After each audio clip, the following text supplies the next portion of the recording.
我唱到呢，nhớ trong thông tin tử, nhớ trong sông chia, cô do Mary Xiong cô xã Thawjcoj nên họ chỉnh tổ giờ tôi Office of Governor Timothy Lieutenant Governor Peggy Flanagan tôi nó tôi cùng với bóng lúc mà chia với nhau cô xã Thawjcoj họ cho nó cho nó chứ cho cái tin cha cũng như thiết sự đầu này tàu muốn đi lúc xí hở là nó bé cùng hợp program nó It is an honor for me to be here on behalf of the Office of the Governor, Tim Walz, and Lieutenant Governor Peggy Flanagan, who are not able to be here today. But they have sent their regards and words for the Hmong community in today's celebration. As you all know, today holds a significant year for the Hmong community. 50 years ago, Catholics and Lutherans and our Hmong relatives in Minnesota raised their hands and opened up their homes and hearts to members of the Hmong refugee community who fled from Thailand and Laos. Many of those who are still in close relations with their sponsors, their relatives, who we call neighbors, friends and family, no matter the difference. From that act of kindness, Minnesota was enriched through the Hmong community because of our sense of duty and commitment to this country and our proud military service and incredible cultural impact. The only Minnesota we know today for 50 years is a Minnesota made more beautiful by our Hmong community, and that is what I see here today. We have only known a state capital in Minnesota with as many as up to 9 Hmong legislators working with the highest executive offices, side by side with our governor and lieutenant governor, to make our state a better state for families to thrive.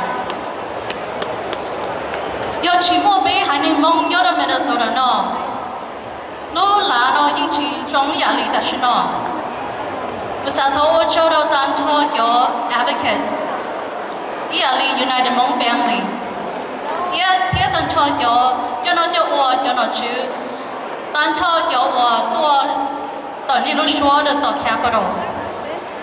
Because you all have worked tirelessly and kept us grounded on issues that matter to the community. So thank you. Thank you to the Minnesota legislators, as you have seen and heard today.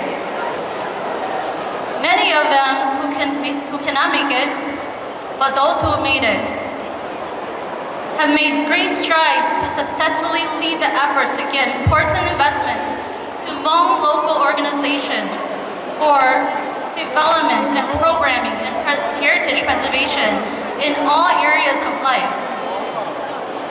Tôi cho đầu tăng cho gió lòng hình, phía bên Hmong gió hô tôi cho. Ở nơi tàu, mua đi lúc xí hở, tôi trả đi lúc xua phía biển này cho đàn hình. And that is how we know the importance of veteran status, what that means to allies who fought alongside the U.S. as Special Guerrilla Unit. Because of you all, each year Minnesota honors the Hmong Special Guerrilla Unit Remembrance Day at the Capitol, in the schools, and it will continue to be shared through generations. Because of leaders in all areas of government and professions, our state and communities have the resources they need to continue to thrive. And we all must continue to do our part to build a better future for our children and the next generation. Lastly, thank you so much to United Hmong family for letting me come here to present the Governor's Proclamation. Thank you to your staff, volunteers, and all the leaders here for dreaming big, and also for celebrating the 50th year this year. With that, I'd like to read the proclamation in English and present it to the United Hmong family, President Miva. The State of Minnesota Proclamation. Whereas, originating from Laos, thousands of Hmong were recruited by the United States Central Intelligence Agency in a secret war, led by General Vinh Pao, serving as special guerrilla units alongside U.S. troops during the Vietnam War. And whereas, following the 1975 Indochina Migration and Refugee Assistance Act and the Refugee Act of 1980, hundreds of thousands of Hmong fled their homelands and resettled across the world. Many Hmong communities came to the United States as political refugees and asylum seekers beginning in the late 1970s through the early 2000s. And whereas in November 1975, the first Hmong families resettled in Minnesota.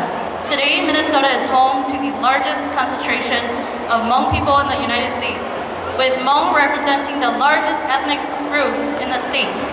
And whereas the Hmong community has significantly shaped Minnesota's economic, social, political landscape through cultural contributions and achievements, including the election of the first Hmong American state office, the establishment of the first Hmong-owned and operated farm, and the accomplishments of Olympic gold medal gymnastics Sunisa Lee, as well as award-winning chefs Ye Bing and Diana Moore.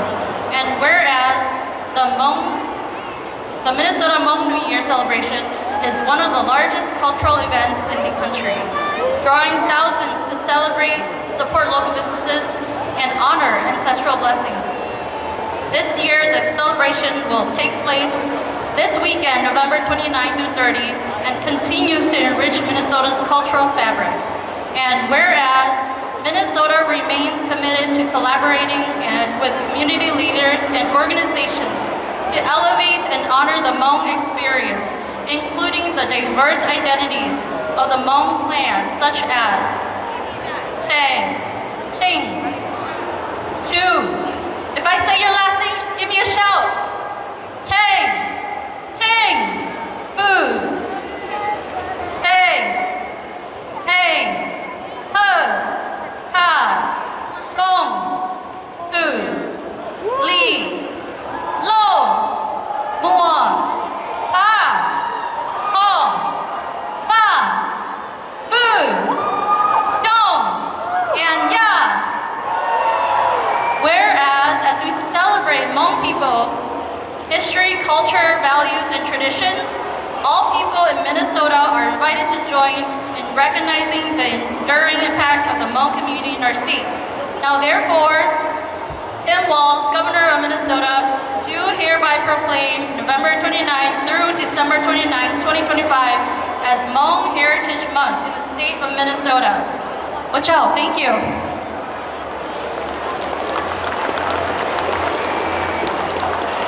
So I'd like to invite Batan Miva to receive this proclamation from the Office of Governor Tim Walz and Lieutenant Governor Peggy Flanagan, or a representative from United Hmong Family.